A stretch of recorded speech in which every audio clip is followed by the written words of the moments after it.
عمرك ما هتاخد حاجة كاملة، دايماً هتاخد حاجة ناقصة، بس المهم تكون راضي عنها. الرضا هو عنواننا. فريقنا اللي جاي فريق لثغة جامعة المنصورة.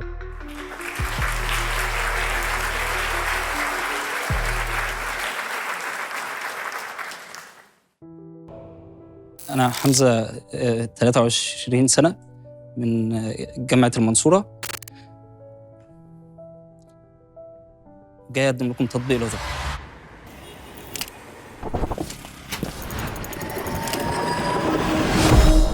في بعض الناس اللي كانت بتفكر في الانتحار بسبب مشكلة زي كده. السلام عليكم، أنا حمزة، وفي الحقيقة ديت كانت حالتي قبل ما اتعالج، ودوت تمثيل لحياة معاناة كتير وملايين حول العالم اللي بيكون عندهم تأتأة أو مشكلة في النطق، لكن كل ده انحل بتطبيق لغة. أنا حمزة أبو الخير، طالب في كلية هندسة جامعة المنصورة في الفرقة الثالثة، وأنا مؤسس تطبيق لغة. تطبيق لغة حقق العديد من قصص النجاح، وأولهم أنا. تطبيق مبتكر لعلاج مشاكل نطق، خاصة اللثغات أو اللي هي اللدغات، واللي عملناه إن إحنا عملنا أخصائي موشن جرافيك، وهو اللي بيقول للناس التمارين اللي بتتعمل في بروجرام كامل أو مجموعة كبيرة جدا من التدريبات لحد ما الشخص ينعالج. اللدغة بتاعتي جت من عند والدتي، هي علمتني النطق، فبالتالي أنا اتعلمت غلط، فهي مشكلة تعليمية في الأصل. حبيت ادعمه كأم، وفي نفس الوقت ان هو لقيته مقتنع بالشيء دوت، فكان عزمه من عنده من جواه. لقيت فعلا حته ان اللدغه عنده ماما كانت تظهر وماما ما تبقاش موجوده، لغايه ما لقيتها فعلا مش موجوده. بيساعد الناس انها الحاجه اللي فيها عله يخرجوا منها زي ما هو كان بيعاني من المشكله دي، فديت حاجه ديت بسطاني. قلت ليه ما يكونش فيه تطبيق؟ التطبيق دوت هو اللي يقول للناس على التمارين ديت ويعملوها، وبالفعل هو دوت تطبيق لغة. عشان كده اتجهنا لحتة إن احنا نكون التطبيق المزود الأول والأكبر في الوطن العربي لعلاج مشاكل النطق.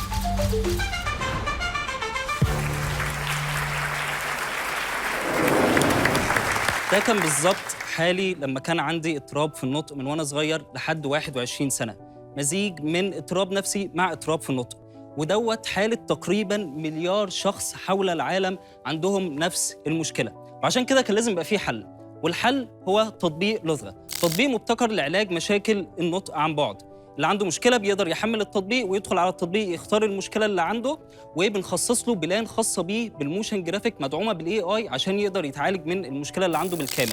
كمان يقدر يدخل مجموعات الدعم وهي مكالمات فيديو مع ناس تانية، بحيث ان هو يتمرن على الكلام بشكل حقيقي ويدعم مهارات التواصل اللي عنده. مش بس كده، يقدر يحجز كمان جلسات تخاطب من داخل التطبيق لو عاوز يستشير حد خبير.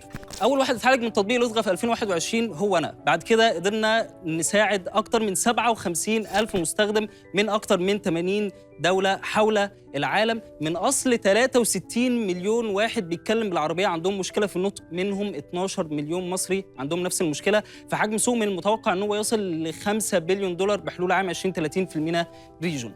احنا بنستهدف البالغين وبنستهدف الاطفال اللي عندهم مشاكل في النطق، كمان بنستهدف مراكز التخاطب ان احنا نساعدها في التحول الرقمي في المجال ده. مش بس كده، الاهم من ذلك هو ليزفيا موديل.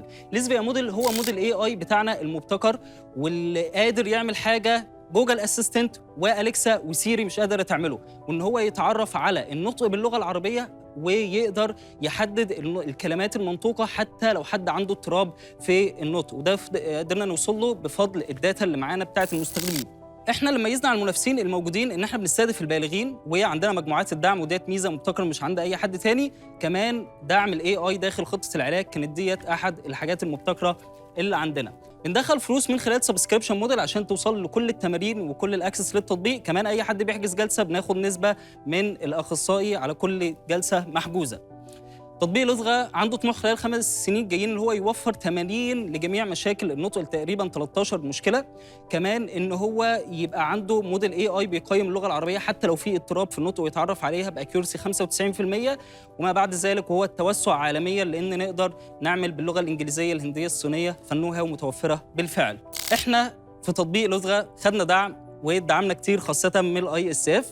حاليا لغة فاتحه جوله ب1 مليون دولار مقابل 15% دوت عشان نتوسع في 5 دول عربية بشكل أساسي ونستحوذ على السوق، وكمان نوصل لإيرادات تتجاوز ال 266 مليون دولار بحلول عام 2030. قادرين إن احنا نتوسع عالميا إن شاء الله تعالى. شكرا جدا ليكم. تقدروا دلوقتي تحملوا تطبيق لزغة وتنضموا لأكثر من 57,000 مستخدم حول العالم.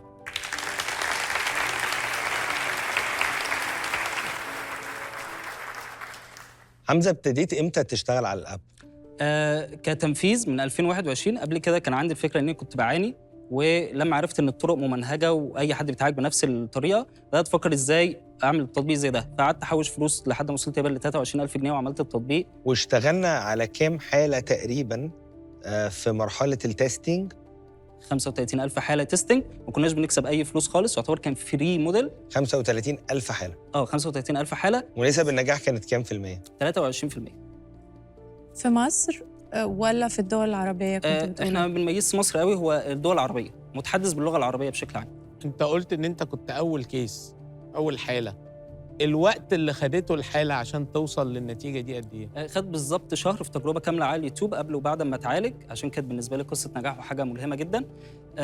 المستخدمين اللي عندنا كل واحد بيختلف، يعني في اللي اتعالج في اسبوع، في اللي اتعالج في 3 شهور، في اللي اتعالج في شهر زي بالظبط، في اللي شهرين. فهو الستاندرد او الماكسيمم 3 شهور. عايزه اركز شويه على الاي اي. انت قلت انت بتستخدم، جربتوا موديلز كتير وبتستخدم اي موديل، Arabic language موديل. هل انتوا اللي عاملين الموديل ده ولا بانيينه على حاجه؟ احنا اللي عاملينه بنفسنا. احنا شفنا الستاندردايز تيست اللي كانت موجوده في السبيتش ثيرابيست بيستخدموها، هي عباره عن تيست بيبقى مجموعه من اصوات من المشاكل اللي موجوده في النطق.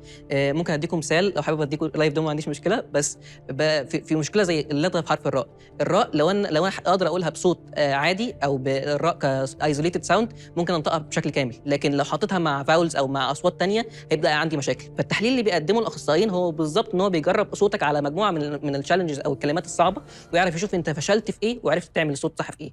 سيادة الوزير، أنا مبهور الحقيقة، يعني أنا سعيد بكم جدا، لأن فعلا ميزة الابتكارات اللي احنا بنشوفها من ولادنا الشباب إن هو بيتعامل مع مشكلة حقيقية. يعني من أول الحلقة وأنا بشوف تنوع من الابتكارات اللي هو بيشتغل على مشكلة بجد، سواء شخصية أو بيعاني منها المجتمع اللي هو فيه وعايز يحلها.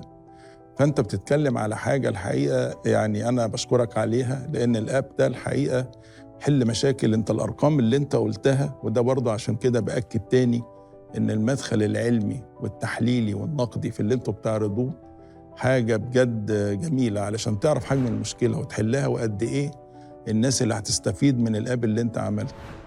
طبعاً ال AI والذكاء الاصطناعي بنستخدمه إزاي دلوقتي، والإمباكت بتاعه وتأثيره على البرنامج بتاعك، الحقيقة حاجة ممتازة بشكركم عليها. أتمنى لكم كل التوفيق، وعايزين بقى نستنى يعني المرحلة الجاية اللي هو بعد اللغة العربية هيطلع بلغات أخرى، خصوصاً إن احنا نعلم دلوقتي إن حصل فيه طفرة في الترانسليشن وفي الحياة الترجمة اللي نقدر إن نستخدمها ونفيد دول العالم أخرى، ويبقى بنصدر تاني.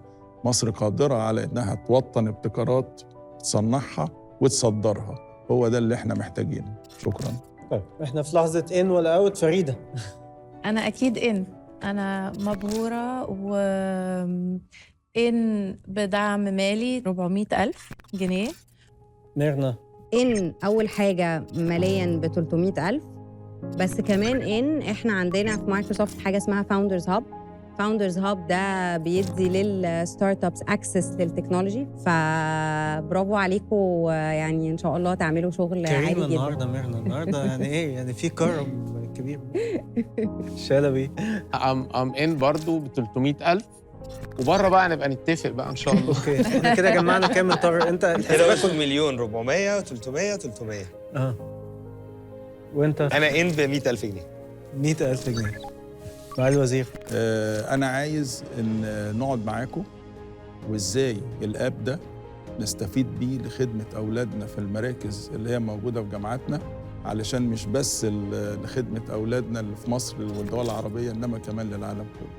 توفيق يا أولاد. فريق لزغة، جامعة المنصورة والجامعة الأمريكية، مبروك.